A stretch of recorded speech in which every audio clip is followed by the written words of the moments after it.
क्या आपने कभी सोचा है कि जब हमें झटका लगता है तो वो असल में किस वजह से होता है? क्या आपने कभी ऐसी बहस में हिस्सा लिया है जहां यह तय करना मुश्किल हो गया कि झटका वोल्टेज से लगता है या करंट से? अक्सर ये एक ऐसा सवाल होता है जो बिजली, इंजीनियरिंग और फिजिक्स की दुनिया में जबरदस्त चर्चा और बहस का कारण बनता है। आज हम इस रोचक विषय को गहराई से समझेंगे, वोल्टेज और करंट के रहस्यों को उजागर करेंगे और इनकी असली भूमिका को जानेंगे।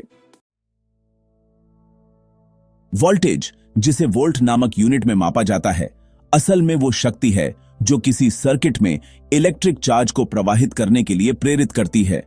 अगर आप इसे कल्पना में समझना चाहें तो वोल्टेज को वाटर पाइप में दबाव के समान मान लीजिए। जिस तरह पानी का दबाव पाइप में पानी को बहने के लिए मजबूर करता है, उसी तरह वोल्टेज इलेक्ट्रिक चार्ज को सर्किट में प्रवाहित करता है। ये एक ऐसी शक्तिशाली ताकत है जो दिखाई नहीं देती, पर इसकी उपस्थिति गहरी होती है और इसका प्रभाव बेहद महत्वपूर्ण। अब बात करते हैं करंट की। करंट, जिसे एम्पीयर में मापा जाता है, असल में इलेक्ट्रॉनों का किसी कंडक्टर के माध्यम से बहाव है। अगर आप तुलना करें तो यह ठीक वैसा ही है जैसे पानी किसी पाइप में बहता है। जिस तरह पाइप में पानी का प्रवाह होता है, उसी तरह कंडक्टर में इलेक्ट्रॉन बहते हैं और इस प्रवाह को ही करंट कहा जाता है। पहली नजर में यह वोल्टेज जितना खतरनाक नहीं लगता, लेकिन बिजली के संसार में इसकी भूमिका उतनी ही अहम है। वोल्टेज को अक्सर साइलेंट किलर कहा जाता है। इसमें इतनी क्षमता होती है कि यह अचानक गंभीर चोट या जानलेवा प्रभाव पैदा कर सकता है। जब आप वैन डे ग्राफ जनरेटर को छूते हैं और आपके बाल खड़े हो जाते हैं, तो यह वोल्टेज की वजह से होता है, क्योंकि वोल्टेज इलेक्ट्रॉनों की गति और ऊर्जा के ट्रांसफर का कारण बनता है, जिसे हम झटके या शॉक के रूप में महसूस करते हैं। अब अगर करंट की ओर देखें तो यही इलेक्ट्रॉनों का प्रवाह हमारे शरीर के सामान्य कार्य को बाधित कर सकता है। आपने शायद यह वाक्य सुना होगा, it's not the volts that kill you, it's the amps. इसका अर्थ है कि करंट में इतनी शक्ति होती है कि यह मांसपेशियों को सिकोड़ सकता है, दिल की धड़कन रोक सकता है और गंभीर चोट या मृत्यु का कारण बन सकता है। परंतु इसका मतलब यह नहीं कि वोल्टेज और करंट में कोई सीधी लड़ाई है। असल खतरा दोनों में है और दोनों अक्सर साथ साथ काम करते हैं।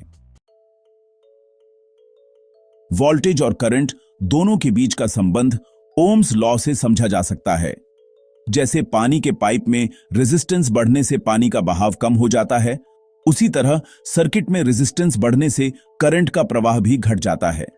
बिजली की दुनिया में वोल्टेज, करंट और रेजिस्टेंस के बीच ये एक नाजुक संतुलन होता है। यही संतुलन तय करता है कि झटका बस एक हल्की सी टिंगलिंग सेंसेशन होगा या फिर जानलेवा शॉक।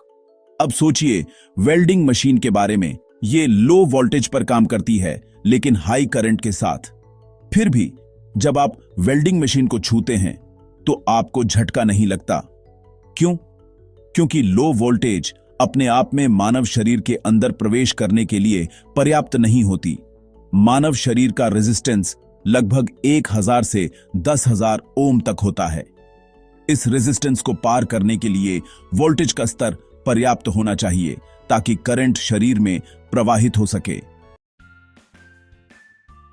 जैसे जैसे हम वोल्टेज और करंट के रहस्यों को समझते जाते हैं, हमें साफ नजर आता है कि असली खतरा किसी एक पैरामीटर में नहीं, बल्कि दोनों के संयोजन में है।